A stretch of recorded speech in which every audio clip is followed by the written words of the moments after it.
pensioners and retirees. Tonight, what you need to know to protect your life savings. Brady Halls has the first of our special reports. Excuse me. Hello, Sam. Hello. Sam? Yeah, Brady. Good to see you again. You remember me? No. According to some, he's the cabbie you don't want to call. Sam seems to have befriended my brother. He came back and said, Greg, I want to see you. He did become very familiar with Sam, the taxi driver, who has been featured on Current Affair before. Oh, he said, I need money bad. He said, will you leave me some money in your will? Old ladies pressured to hand over their worldly possessions. There is no way my aunt would have made a will like that had she been able to see. Others who did. I'm very concerned, very concerned. And injured war veterans whose bank accounts, according to their families, have been emptied. So much money was just disappearing. These are the customers of taxi driver Azzam Hijazi. It's early morning and taxi 310 is right on cue, there to pick up former injured Vietnam veteran Greg Richey from the nursing home where he lives. He served 2 stints in Vietnam. Over the years, it has certainly affected his health. He is now a TPI, totally and permanently incapacitated, and has a lot of health issues. He suffers from post-traumatic stress disorder and is just not able to control his life.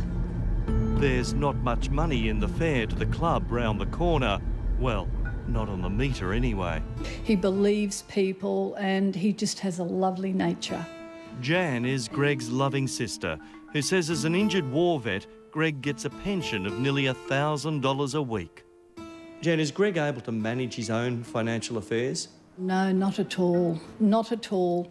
February this year, we decided that we would take his bank book away from him because so much money was just disappearing and we just did not know where it was going. As Greg's bank book shows, earlier this year he had over $20,000 saved up.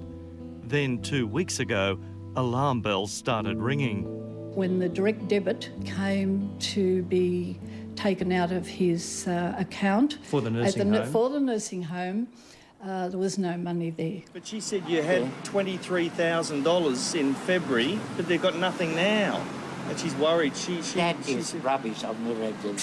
His account showed he did, but money and unpaid bills aren't things Greg clearly understands. The nursing home couldn't deduct any money out because there was no money left. That's rubbish. So, could it have gone elsewhere?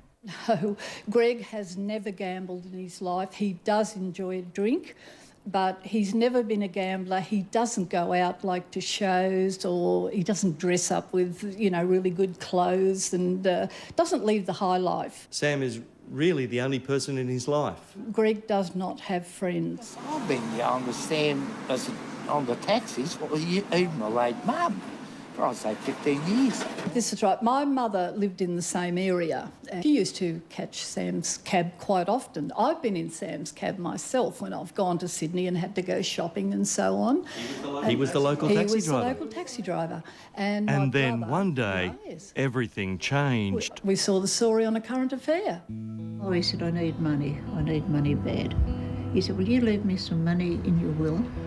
And I just looked at him, I said, no, Sam, I'm sorry. I said, I can't.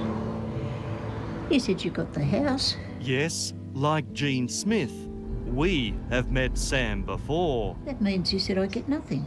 I said, that's right.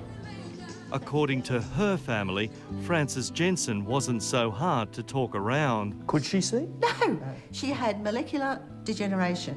When Frances died, she left power of attorney and her worldly possessions to Azzam Hijazi. They would hassle her to try and sign papers. When she was gravely ill in hospital, the taxi driver and his wife were constant visitors. On her death, it was discovered that Frances had signed away her $400,000 home and possessions to the taxi driver, who would occasionally pick her up.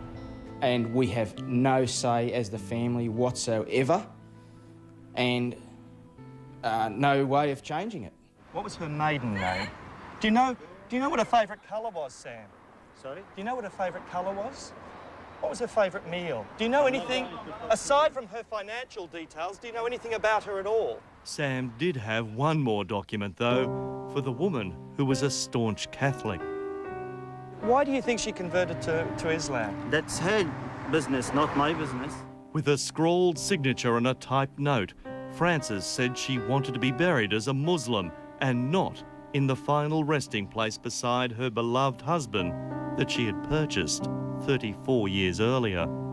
It's just heart-wrenching.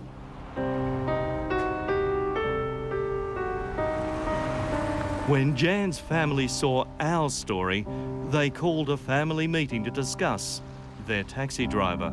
His mum more or less said, well, I knew there was something there, and we tried to talk to my brother about it, but Greg is just so... he doesn't judge anyone, and he just still thinks Sam was a nice guy. It's his friend, the taxi driver.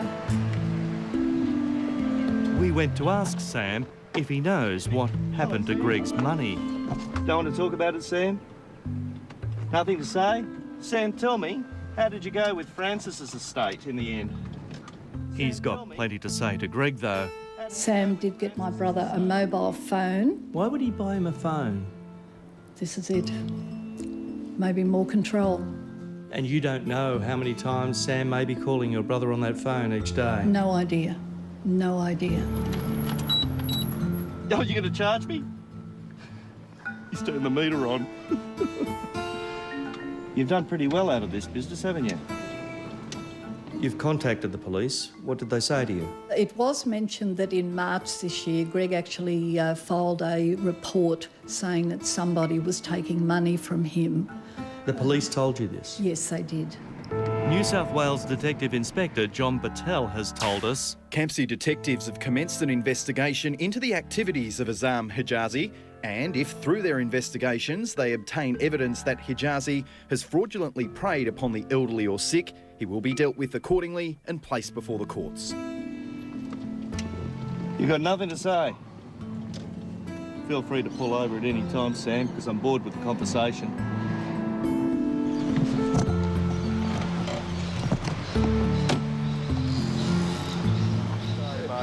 Good on you, Greg. See you, buddy. Nice to meet you.